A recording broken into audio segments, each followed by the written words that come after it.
நானும் அம்மாவுக்கெல்லாம் உள்ள உட்கார்ந்துருந்தோம். உள்ள உட்கார்ந்து போது இவ்வளவு பணிச்சுமைகளுக்கு இடையிலும் ஐயா உள்ள வந்தாரு. வந்துட்டு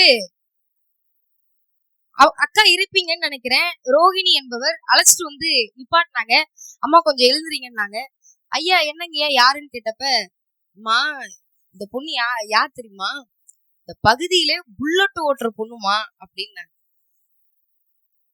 ஒரு புல்லட் ஓட்டுறது அவ்வளவு பெரிய விஷயமா? இதெல்லாம் பார்த்து அவ்வளவு இவ்வளோ சந்தோஷப்படுறாரானா அது அதோட முடிந்தது. கொஞ்ச நேரம் கழிச்சு தட்சண்யா என்ற பெண்ணை அழைத்து கொண்டு வந்தார். அந்த தோழரை அழைச்சிட்டு வந்து சொன்னாரு, அம்மா இவங்க கபடி போட்டியில தேசிய அளவுல இன்னைக்கு விளையாட போறாங்க, விளையாடிட்டு இருக்கிறாங்க அப்படின்னு சொன்னாரு. இது முடிஞ்சு கூட்டத்துல மேல வந்து உட்கார்ந்தா மாநில அளவில் ஒரு பெண் பேச்சாளராக இருக்கிறார் என்று சொல்லி ஒரு தோழரை அறிமுகம் செய்யறாங்க. இதெல்லாம் என்னங்க சந்தோஷம், இதெல்லாம் பெரிய மகிழ்ச்சியான்னு கேட்டா, சாதாரண மனிதர்களுக்கு இது மகிழ்ச்சி கிடையாது. பெரியாரை முழுவதுமாக உள்வாங்கியதனால்தான் ஐயா சுப்பிரமணியன் அவர்களுக்கு இது மிகப்பெரிய மகிழ்ச்சியாக இருக்கிறது. உணர்ச்சி வயப்பட்டு பேசுகிற பொழுது அவர் சொன்னார், கருப்பு சட்டை போட்டாலே கழுசடை ஆயிடுவேன்னு எங்க அம்மா சொன்னாங்க. இல்லை, இந்த கருப்பு சட்டை போட்டதனால், இந்த கொள்கையை ஏற்றுக்கொண்டதனால்தான் என் பொண்ணு இன்னைக்கு மருத்துவராக இருக்கு, என் பையன் இன்னைக்கு பொறியாளராக இருக்கிறார். இந்த கருத்தை, கொள்கையை ஏற்றுக்கொண்டதனால் நான் வீழ்ந்து விடவில்லை, வாழ்ந்து கொண்டிருக்கிறேன் என்பதனை காட்டுவதற்கான ஒரு கூட்டமாகவும் இது அமைந்திருக்கிறது என்பதுதான் மிகப்பெரிய சிறப்பு. இது சாதாரண கட்சி கூட்டமா நடக்குதா, இல்ல கொள்கை விழாவா நடக்குதா, இல்ல குடும்ப விழாவா நடக்குதா, அன்னை மணியம்மையாரின் பிறந்த நாள் விழாவா? எதையுமே கண்டுபிடிக்க முடியல. தந்தை பெரியார் ஆசைப்பட்டதை போல பொம்பளை பிள்ளைங்க எல்லாம் மலமலன்னு படிச்சு வெளியில இடத்துக்கு வரணுங்க.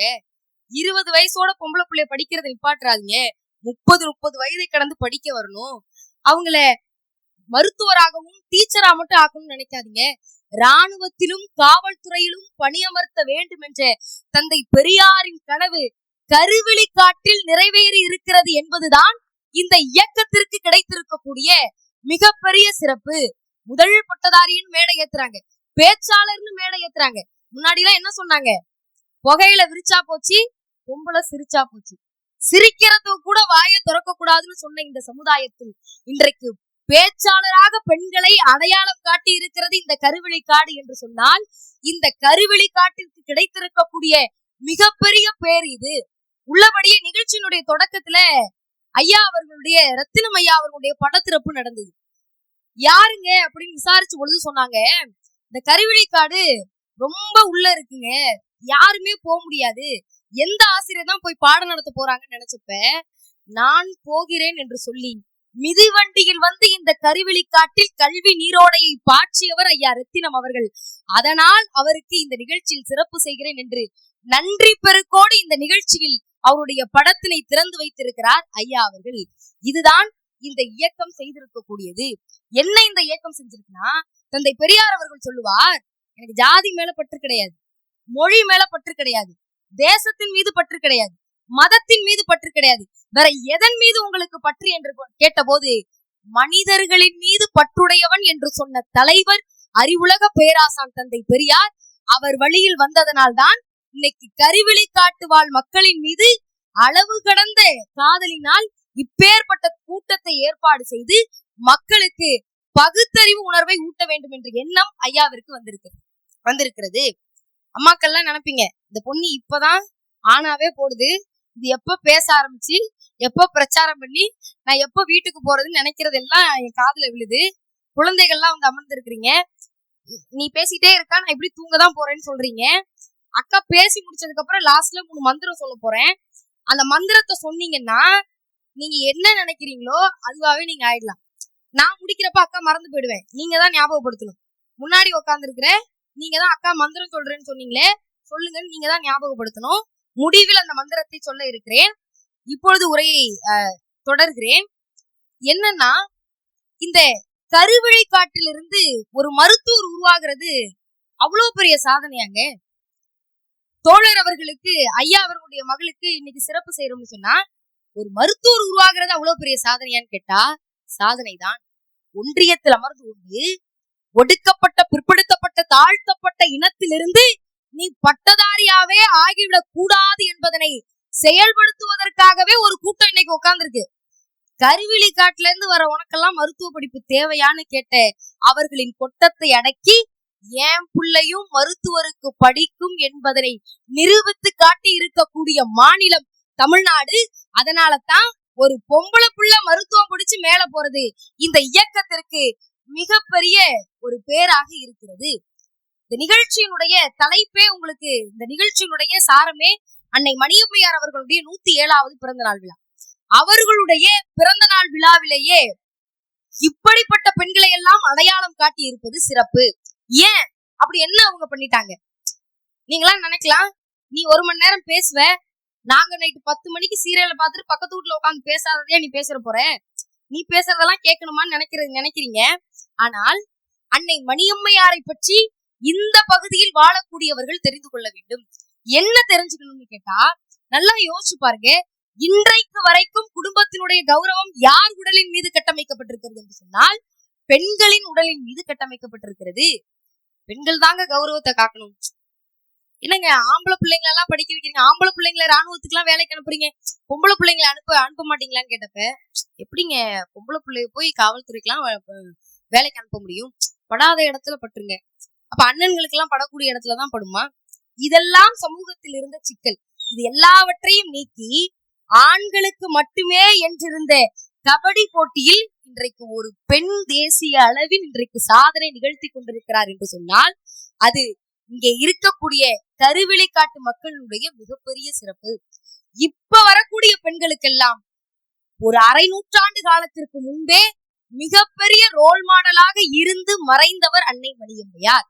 ஒரு பெண்ணுக்கு எது முக்கியம் கேட்டப்ப மானம் தாங்க முக்கியம், மானத்தோட இருக்கிறதாங்க பொண்ணுக்கு முக்கியம்னு சொன்னப்ப அந்த மானத்தையும் இழக்க தயாராக இருக்கிறேன் என்று சொல்லி ஒரு நாத்திக இனத்திற்கு தலைமை தாங்கிய முதல் பெண்மணி, திராவிட வாரிசு, தந்தை பெரியாரின் வாரிசு அன்னை மணியம்மையார் மட்டும்தான். பாவேந்தர் பாரதிதாசன் அவர்கள் சொன்னார், காற்றிறங்கி பொதிமாடு போல் தொங்கும் அவர் சிறுநீரகத்தின் ஒருவாள் வழியும் சிறுநீரை களனேந்தி காப்பதற்கான அருந்தொண்டை செய்து தன் துடிக்கும் இளமையை பெரியாருக்காக ஒப்படைத்த அந்த பொடி பெண்ணை அன்னை என்று புகழாமல் வேறு என்னவென்று புகழ்வல்லோம் என்று சொன்னார். தன்னுடைய இளமை காலத்தை தியாகம் செய்து இன்னும் 30 வருஷத்துல நான் செத்து போயிடுவோம் போல இருக்குன்னு சொன்ன ஒரு தலைவரை 93 ஆண்டு காலம் வாழ வைத்த தலைவர் அன்னை மணியம்மையார் என்று சொன்னால் மானத்தை இழந்து இந்த மக்களுக்காக பணி செய்ய வந்தவர். பணி செய்ய வந்தது மட்டுமல்ல, தந்தை பெரியார் எந்த இடத்தில் விட்டு சென்றாரோ அந்த இடத்திலிருந்து கொள்கை பிரச்சாரத்தை தொடங்கியவர். சும்மா பேசிட்டு போகணுங்கிறதுக்காக சொல்லல. தந்தை பெரியாருடைய கடைசி காலகட்டத்துல திருவண்ணாமலையில கூட்டத்துக்கு தேதி வாங்குறாங்க. தேதி வாங்குறப்ப ஐயாவுடைய உடல்நிலை சரியில்லாம போகுது. எல்லாம் சொல்றாங்க, தமிழ் தலைவர் ஆசிரியர் ஐயா உட்பட எல்லாரும் போய் கேக்குறாங்க, ஐயா உடல்நிலை சரியில்லாம இருக்கு, நம்ம வேணா கூட்டத்தை தள்ளி வச்சுக்கலாமான்னு கேட்டப்போ உடனே கோபப்பட்டு ஐயா சொல்றாரு, பேச போறது நான் தானே, உங்களுக்கு என்ன கவலை? அப்படி கொள்கை மேடையிலதான் என் உயிர் போகணும்னா அது போய்விட்டு போகட்டுமே என்று சொன்ன தலைவர் அறிவுலக பேராசான் தந்தை பெரியார் சொன்னதோடு மட்டுமல்ல, தன்னுடைய கடைசி கொள்கை பிரச்சார கூட்டத்தில் தான் தன்னுடைய உயிரை விட்டார் என்று சொன்னால் இந்த உலகத்தில் இந்த உலகமே கண்டிராத மிகப்பெரிய ஆளுமையாக இந்த மண்ணில் நமக்காக வாழ்ந்த தலைவர் அறிவுலக பேராசான் தந்தை பெரியார். அப்படி திருவண்ணாமலையில கூட்டத்துக்கு தேதி வாங்கி பேச முடியாம போகுது. ஐயா இறந்து போகிறார். ஐயா இறந்து முதல் திராவிடர் கழக சிறப்பு கூட்டம் நடைபெறுகிறது. அந்த கூட்டத்தில் 7 தீர்மானங்கள் முன்மொழிய வைக்கப்படுகிறது. அந்த 7வது தீர்மானம் என்னன்னு கேட்டா, ஐயா விட்டு சென்ற பணியை நிரப்புவதற்கு தமிழ்நாடு முழுவதும் சிறப்பு கூட்டம் போட போறோம்னு சொல்றாங்க. எங்க இருந்து தொடங்குறோம்னு கேட்டப்ப, எந்த இடத்தில் தந்தை பெரியார் தேதி கொடுத்து பேச முடியாமல் போனதோ அந்த திருவண்ணாமலை பகுதியிலிருந்து என்னுடைய பிரச்சார கூட்டத்தை தொடங்குகிறேன் என்று சொன்ன தலைவர் அன்னை மணியம்மையார். எல்லாரும் சொல்லிட்டு போயிடலாம், தலைவர் வழியில நடக்கிறோம்னு சொல்லிட்டு போவது சுலபம், ஆனால் அதே வழியில் நடப்பது மிக மிக அரிது. ஐயாவுடைய நாட்குறிப்புல எழுதி வைக்கிறாரு, இந்த மக்களினுடைய இழிவு நீங்கணும்னு சொன்னா என் பிள்ளைய பார்த்து நீ எல்லாம் சூத்துற கோயிலுக்குள்ள வராதடான்னு ஒருத்தவங்க சொல்றாங்க, நீ எல்லாம் சூத்துற பள்ளிக்கூடத்துக்குள்ள வராதடான்னு ஒரு கூட்டம் சொல்லுது, நீ எல்லாம் சூத்துற கல்லூரிக்குள்ள வராதடான்னு ஒரு கூட்டம் சொல்லுது. அவர்களை எல்லாம் அடித்து நொறுக்கி எதுவெல்லாம் என் பிள்ளையோட படிப்பை தடுக்குதோ அதையெல்லாம் எரிப்பேன், உதைப்பேன், படுகுழியில் தள்ளுவேன் என்று சொன்னார் அறிவுலக பேராசான் தந்தை பெரியார். அவர் எழுதி வைத்திருக்கிறார் குறிப்பேட்டில். இதெல்லாம் ஒழிக்கணும்னா கடவுளுங்கிற கற்பித மூட நம்பிக்கை முதல்ல ஒழிக்கணும்னு சொல்லிட்டு வடக்குல ராமனை தூக்கி கொண்டாடிட்டு ராவணனை எரிக்கிறாங்க. இங்க ராமனை எரிக்க வேண்டும் என்று சொல்லி தன்னுடைய நாட்குறிப்பில் எழுதி வைத்திருக்கிறார். அதை படித்த அன்னை மணியம்மையார் உலகத்திலேயே நாத்திக இயக்கத்திற்கு தலைமை தாங்கிய முதல் பெண்மணி.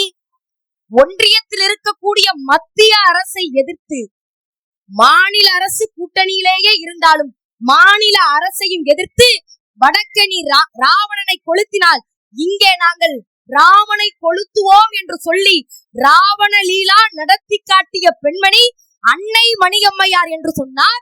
அவருடைய தியாகத்திற்கும் வீரத்திற்கும் இங்க ஈடு இணை உண்டா? நல்லா யோசிச்சு பாருங்க. எந்த இடத்துல தீட்ட கொண்டு போய் வச்சாங்கன்னா கோவில் கருவறையில வச்சாங்க.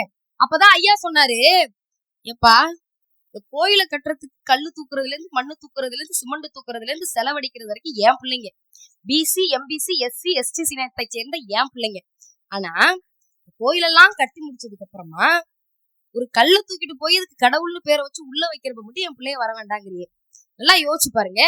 5 கிலோ வெயிட் இருக்கும் கல்லு, 10 கிலோ வெயிட் இருக்கும் சிமெண்ட், 20 கிலோ வெயிட் இருக்கும் சிலை. இதையெல்லாம் தூக்க முடிஞ்ச என் பிள்ளையால ஒரு சொம்பு தண்ணியை தூக்கிட்டு போய் கலசத்துல ஊத்தி கும்பிட தெரியாதா? இத ஊத்தி கும்பிடுறதுக்கு அவாக்கள் தான் வேண்டும் என்று சொன்னால் அந்த கற்பிதத்தை உடைத்து காட்டுவதற்குத்தான் இந்த இயக்கம் புறப்பட்டிருக்கிறது என்று சொன்ன தலைவர் அறிவுலக பேராசான் தந்தை பெரியார். கடைசி வரைக்கும் அனைத்து ஜாதி அர்ச்சகராக்க முடியலையேன்னு சொல்லி அப்படியே தந்தை பெரியார் இறந்த பொழுது, தந்தை பெரியார் இறந்து அடுத்த சில மாதங்களில் அனைத்து ஜாதியினரையும் அர்ச்சகராக்க வேண்டும் என்று தமிழ்நாடு முழுவதும் ஆர்ப்பாட்டம் நடத்திய தலைவர் அன்னை மணியம்மையார். அன்னை மணியம்மையார் நடத்திய ஆர்ப்பாட்டத்தை கருத்தில் கொண்டுதான் சட்டமன்றத்தில் முத்தமிழறிஞர் டாக்டர் கலைஞர் தீர்மானம் நிறைவேற்றுகிறார், அனைத்து ஜாதியினரையும் அர்ச்சகராக்க வேண்டும் என்று. அப்ப கையில கிடைச்சிருச்சான்னு கேட்டா அதற்கும் மிகப்பெரிய போராட்டம் இருக்கிறது. தந்தை பெரியாரின் நெஞ்சில் தைத்த முல்லை, அன்னை மணியம்மையாரின் நெஞ்சில் தைத்த முல்லை எடுக்க முயன்றும் எடுக்க முடியாமல் போன முத்தமிழறிஞர் டாக்டர் கலைஞரின் ஏமாற்றத்தை இன்றைக்கு 50 ஆண்டு காலம் சட்ட போராட்டம் நடத்தி அனைத்து ஜாதியினரையும் அர்ச்சகராக்கியது மட்டுமல்லாமல் கரு சுமக்கும் பெண்களையும் கருவறைக்குள் நுழைத்த தலைவர் தமிழ்நாட்டினுடைய முதலமைச்சர் முத்துவேல் கருணாநிதி ஸ்டாலின் என்று சொன்னால் அதுதான் இந்த இயக்கம் சாதித்திருக்கக்கூடியது. இதெல்லாம் நம்ம பேசணும்னா இந்த கருப்புச்சட்டக்காரங்களுக்கே வேற வேலை இல்ல, மேடையில ஏறினா கடவுள் இல்ல, சாஸ்திரம் இல்ல, சம்பிரதாயம் இல்லன்னு பேசிட்டு போடுவாங்க.